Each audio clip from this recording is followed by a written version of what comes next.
सावन के महीने में 2 लोटा जल महादेव जी को चढ़ाने के लिए जाओ, तब 3 चीजें अपने अंदर धारण करना। पहले नंबर का तो 2 लोटा जल जब घर से लेकर जाओ तो जरूरी नहीं कि दोनों हाथों में लेकर जाओ, एक लोटे के ऊपर दूसरा लोटा रखकर दूसरा हाथ से अगर कोई काम हो, पल्लू लेना हो या कोई कार्य हो तो कर सकते हो।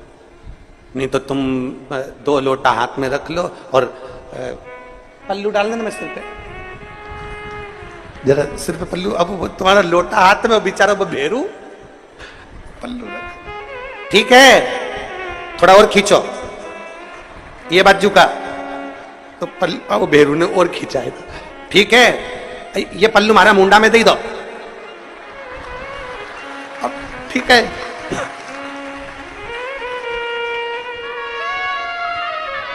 और थोड़ी दूर चली और याद आ गया, ओ बाप, इतने में भेरू ने कहा क्या हो गया, क्या हुआ? वो हमारे फूल माला की पन्नी तो वहीं रह गई, जरा उठाओ उठाओ जरा, ये ले कमर में खोसी दो, कमर में खोसे, कमर में पन्नी।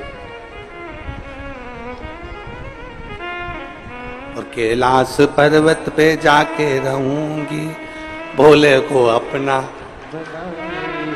अब पति भी के अच्छा शंकर हुआ और अच्छा जल हुआ।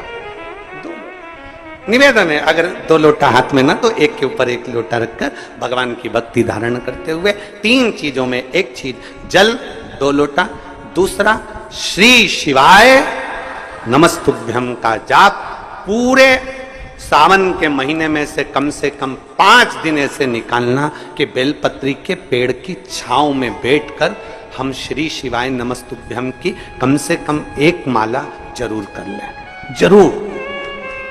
और मान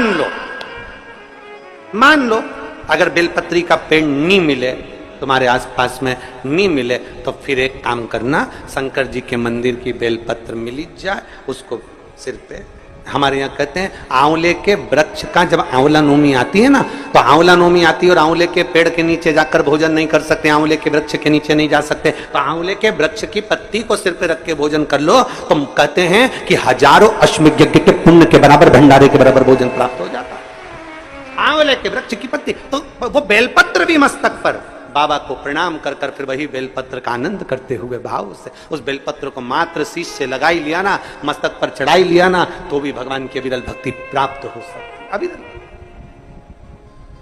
और मान लो बेलपत्र भी ना मिले तो बेलपत्री के वृक्ष की थोड़ी सी मिट्टी अपने मस्तिष्क पर लगाकर, मस्तक पर चढ़ाकर भी हम जाप कर सकते हैं। बेलपत्र के वृक्ष की मिट्टी का भी चंदन हम लगा सकते,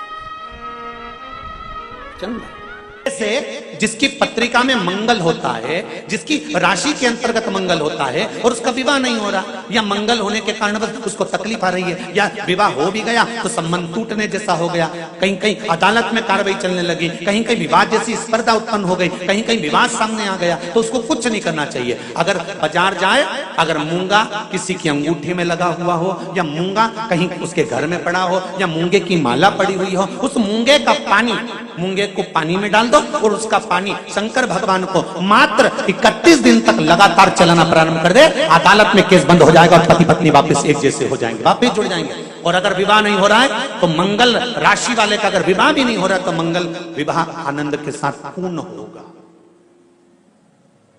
ज्यादा भटकना, बस 31 दिन तक मूंगे का पानी, जो मूंगा आप लोग अंगूठी में पहनते हो, हाथ में पहनते हो, माला पहनते हो, उसी मूंगे को पानी में डालकर उसका जल शंकर को चढ़ाना प्रारंभ कर दो।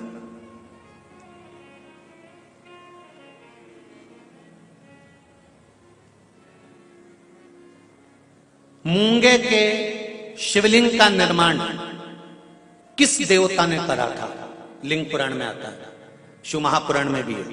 अगर आपके घर में गीता प्रेस गोरखपुर की शिव महापुराण की कथा हो तो उसमें भी पढ़िएगा कि किस किस देवता ने कौन कौन सा शिवलिंग का निर्माण किया है। मूंगे के शिवलिंग का निर्माण सर्पों ने करा था।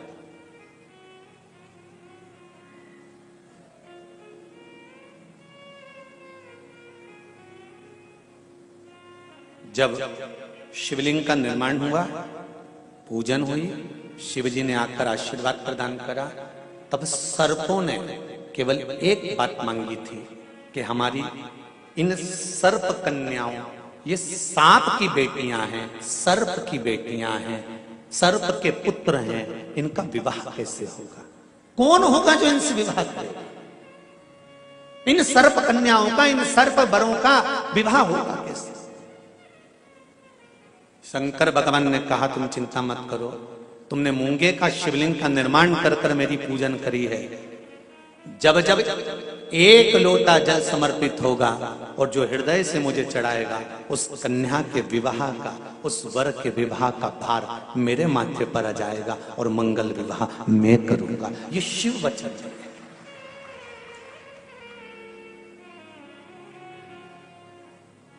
एक बहुत सुंदर सा प्रसंग है, जरा ध्यान दीजिएगा। कई लोग कहते हैं हमारा गुस्सा कंट्रोल में नहीं आता, हम बहुत गुस्सा आता है गुरुजी। कोई कहता है मेरी बहू को गुस्सा आता है, कोई कहती है मुझे गुस्सा आता है, कोई कहता है मेरे बेटे को आता है, कोई कहता है मेरे बच्चे को आता है। गुस्सा कंट्रोल नहीं होता, अब शब्द निकल जाता है, ताने निकल जाते हैं, आड़ टेढ़ा निकल जाता है, अब शब्दों पर शब्द निकल जाते हैं, बाद में पछतावा भी होता है, बाद में दुख भी होता है, बाद में मन में सोचने में आता है कि ये क्यों हो गया।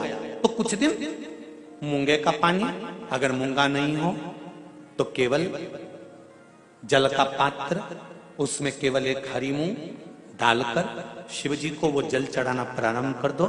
15 दिन 20 दिन प्रतिदिन शंकर को जल चढ़ाना प्रारंभ तो कर। सावन के महीने में कथा सुन रहे हो आप, शिव की भक्ति को जितना जितना जागृत करोगे ना, उतना उतना फल तुम्हारे जीवन में प्राप्त हो जाएगा। बारिश का समय चल रहा है, एक बेलपत्र आप अगर शंकर भगवान को रोज चढ़ाते हो, एक बेलपत्र शिव जी को रोज समर्पित करते हो, तो मन में एक संकल्प इस बारिश के मौसम में, इस सावन के महीने में एक संकल्प भी तुम्हारे भीतर आना चाहिए कि एक बेलपत्र अगर मैं शंकर भगवान को चढ़ाती हूं, मैं जिंदा हूं, तब तक तो देवादिदेव महादेव को बेलपत्र चढ़ाऊंगी, पर मेरे मरने के बाद मेरे बच्चों ने, मेरी बेटी ने, मेरे दामाद ने, मेरे बेटे ने, मेरी बहू ने, पोता पोती ने शंकर जी पे बेलपत्र नहीं चढ़ाई तो मरने से पहले ऐसा काम कर जाना, जैसे बीमा कर कर जाते हो तो बीमे की रकम तुम्हारे घर के लोगों को मिलती है, जमा तुम करते हो, रकम तुम्हारे परिवार वालों को मिलती है, उन परिवार वालों का भला कर कर जाते हो, उसी तरह एक भला अपना भी कर कर जाना और संसार सागर का भी कर कर जाना। मेरे मरने के बाद बेलपत्र कौन चढ़ाएगा? इसलिए एक बेलपत्र का पेड़ लगा कर जाना, उस पेड़ की बेलपत्र कोई भी तोड़कर महादेव को चढ़ाएगा, फल तुझे ही मिलेगा। एक बेलपत्र का वृक्ष तुम भी लगा कर जाओ, उस बेलपत्र के पत्ते को कोई तोड़ेगा, शंकर पर चढ़ाएगा, फल मुझे मिलेगा। उस बेलपत्र के पत्ते को कोई तोड़ेगा, शिव को समर्पित करेगा, उसका फल मुझे मिलेगा। मैं चली भी गई, वृक्ष तो रहेगा, पेड़ तो रहेगा। श्रेष्ठ कर्म कर कर देखिए।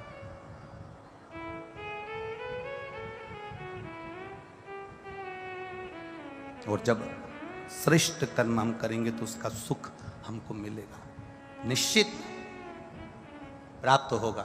शिवलिंग पर, शंकर भगवान के शिवलिंग में 3 जगह ऐसी है जहां पर पुष्प या इत्र या बेलपत्र या सुगंधित पदार्थ भगवान शंकर को समर्पित करा जाता है तो रोग से निवारण होता जाता है। 3 स्थान समझेंगे। ये शिवलिंग जलाधारी अशोक सुंदरी का स्थान मध्य में, इधर गणेश का स्थान, इधर षडानंद कार्तिकेय का स्थान। 3 स्थान हैं जहां पर बन सके।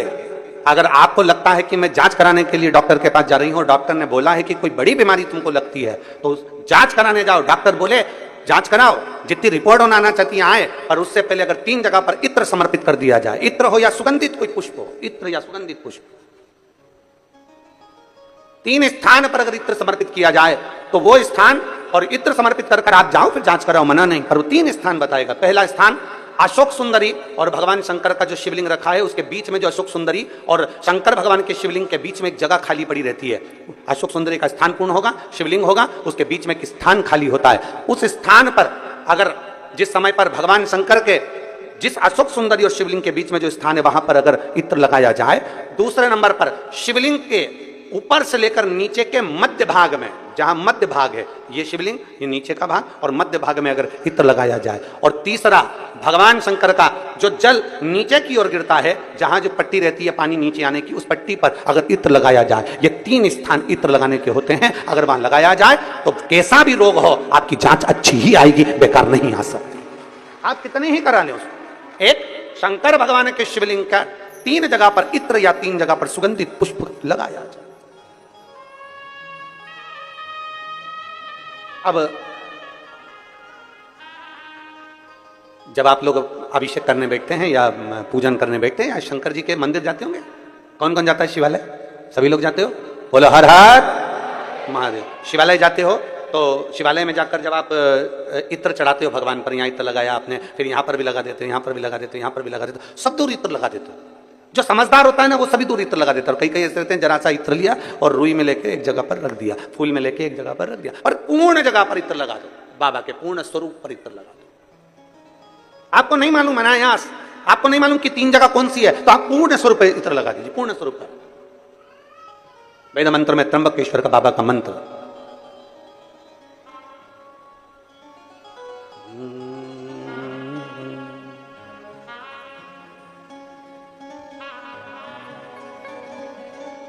महामृत्युंजय मंत्र, वेद मंत्र का बड़ा सुंदर मंत्र, जिसका हम उच्चारण पूर्ण रूप से नहीं करते हैं व्यासपीठ से, उसको हम मंत्र को मन में गुनगुनाते हैं। एक बार आप भी बाबा के मंत्र को मन में गुनगुनाइए।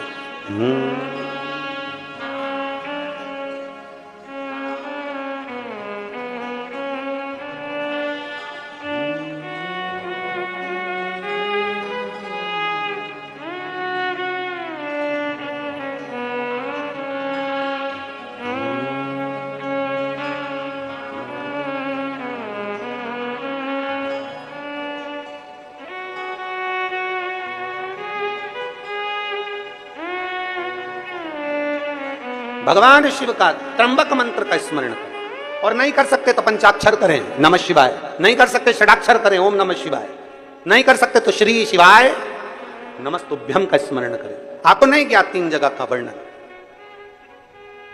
यहां तक शिव कथा कहती है। ये जो कई लोग कहते हैं हमारे कोई बच्चा जन्म से जो होता है ना, और कई बच्चे से जन्म से होते हैं जिनकी बुद्धि विकास नहीं कर पाती है। डॉक्टर कहते हैं ये बच्चा अन्य बच्चे से 2 साल 4 साल 3 साल 6 महीना पीछे चलेगा। अब माँ सोचती है मेरा बेटा 2 साल 4 साल 6 साल पीछे अन्य बच्चों से। हाँ, तब उस जगह पर शंकर भगवान के शिवलिंग, अशोक सुंदरी की जगह और मध्य का जो खाली स्थान है, मध्य का जो स्थान बचा हुआ है, वो स्थान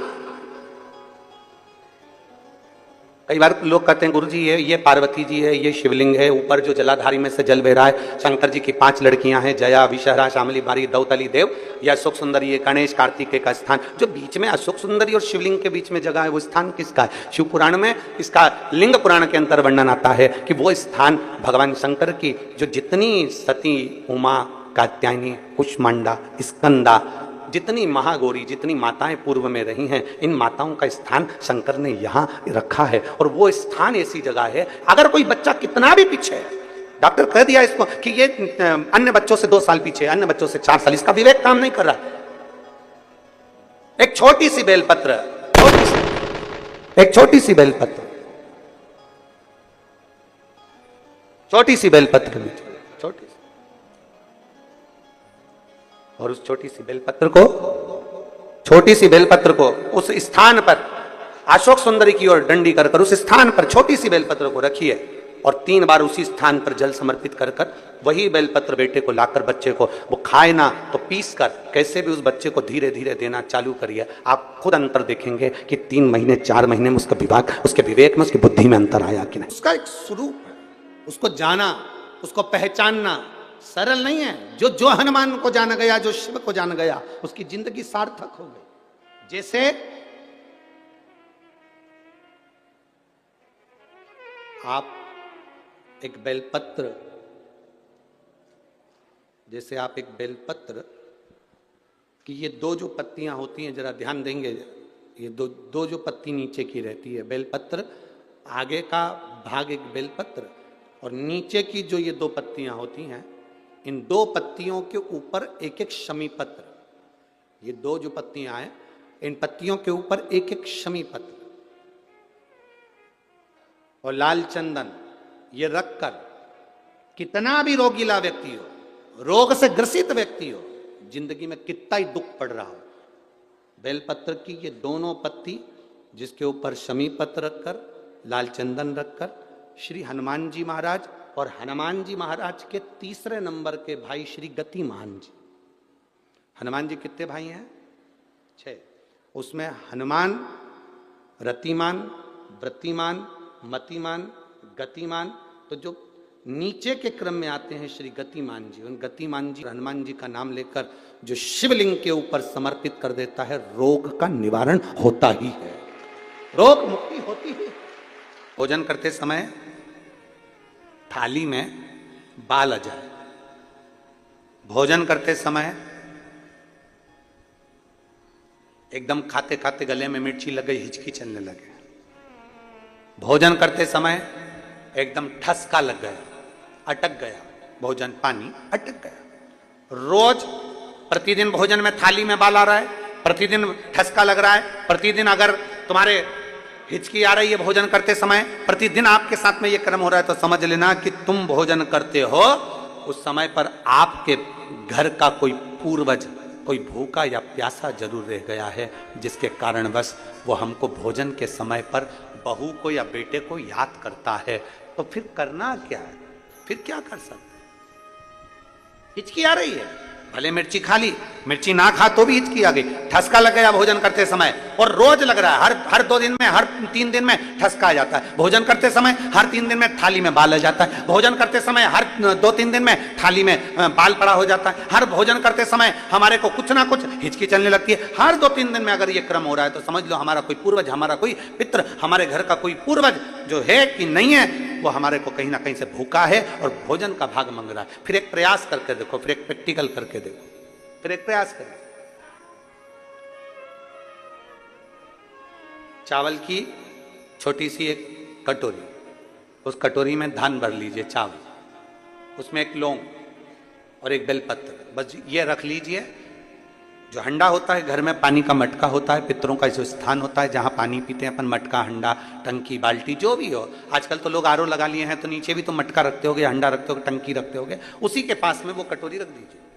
14 की रात्रि, अमावस्या के दिन उस कटोरी का चावल, बेलपत्र, ये सब शिव मंदिर के अंदर आप कोई भी एक स्थान पर, कोई दोने के अंदर रखकर या कागज के अंदर रखकर, शिव स्थान पर, शंकर के मंदिर में शिवलिंग को केवल स्पर्श कर कर जमीन पर ही उसको एक कागज में या दोने में, उसको जहां जलाधारी होती है उस जलाधारी के पास में गणेश वाले स्थान पर, गणेश वाली जगह पर उसको रख दें। गणेश वाली जगह फिर समझिएगा, ये शिवलिंग जलाधारी, ये जलाधारी का चरण जहां से पानी बहता है, सीधा हाथ सीधी तरफ पर गणेश जी का स्थान होता है, लेफ्ट में कार्तिकेय का स्थान होता है, बीच में अशोक सुंदरी का स्थान होता है। शंकर का शिवलिंग, शिवलिंग के ऊपर जो जलाधारी लगी होती है, जलाधारी में से एक एक बूंद जो पानी नीचे गिरता है, ये शंकर भगवान की 5 लड़कियों का स्थान होता है, जया, विषहरा, शामली बारी, दौतली, देव। शंकर जी की 6 नंबर की लड़की का स्थान बीच में होता है, जिसका नाम है अशोक सुंदरी। ऐसा स्थान, और ये पार्वती जी का हस्तकमल हो गया, शंकर का स्थान हो गया। तो जब हम वो अन्न रखते हैं, जब हम चावल और एक बेलपत्र और एक लौंग जो रखते हैं, वो हम गणेश जी वाले स्थान के साइड में रखते हैं, नीचे की ओर रखते हैं उसके स्थान। कई लोग एक प्रश्न करते हैं, गुरुजी आज सावन की शिवरात्रि, हम रात्रि को पूजन करेंगे 7 बजे शाम को ऑनलाइन, तो हम मट्टी के शंकर जी बना रहे हैं, तो क्या हम नंदी बनाएं? हम शंकर जी बना रहे हैं तो क्या हम गणेश जी बनाएं? नहीं, केवल शंकर भगवान का शिवलिंग बनाइए, बड़े प्रेम से जलाधारी बनाइए। हमने पहले भी कहा कि इसमें सारे देव अपने आप विराजमान हैं। आप जब अभिषेक करेंगे तो उसमें सब देवों का अभिषेक अपने आप हो जाएगा, सबकी। हाँ, पूजन के सामान में 3 सुपारी लिखाई है, उसमें से 2 सुपारी में से एक गणेश जी गोरा जी अपन बनाएंगे, उसका पूजन करेंगे, और 1 सुपारी से अपन संकल्प छोड़ेंगे। शिव आराधना में शास्त्र करा है, शिव महापुराण वर्णन कर रही है। आप अगर भोजन कर रहे हो और भोजन करने में आपको बार बार हर 2 दिन में 3 दिन में बाल आ रहा है भोजन की थाली में, सब सफाई से भोजन बनता है। ऐसा कोई मेरी जीजी नहीं है जो बिना सफाई के भोजन नहीं बनाती, सब सफाई से बनाती है, सब अच्छे से बनाती है, सब अच्छे प्रेम से बनाती है, और सब सफाई से भोजन बनाती है। और सफाई से भोजन बनाने के बाद भी आपकी भोजन की थाली में बाल आ रहा है, अच्छे से प्रेम से एकांत में बैठकर भोजन कर रहे तो भी हिचकी आ रही है, तो भी आपको ठसका लग रहा है, रोज 2-3 दिन में लग रहा है, समझिए कि वो कहीं ना कहीं हमारे पूर्वज, कहीं ना कहीं हमारे देव भूखे हैं, भोजन मांग रहे हैं।